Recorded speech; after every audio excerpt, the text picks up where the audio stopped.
Take a look at this home. It was struck by lightning in Montgomery County. Officials say a bolt hit the home in Deerwood, and it's where people are still talking about it. DC News Now's Kevon Dupree covers Montgomery County for us and has the story. It was very, very loud, so my dog was really scared. Yeah, I was scared too. Michael was in his home on Amity Drive Tuesday evening when a big thunderstorm passed through. And at one point I heard a very loud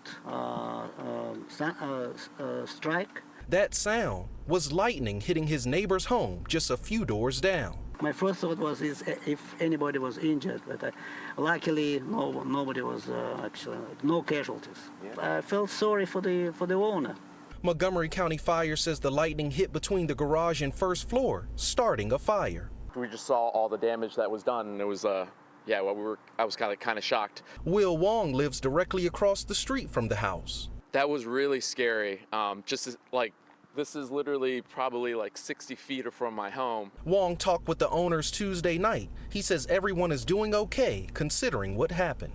They're good people, and it was just a freak accident. My heart goes out to them.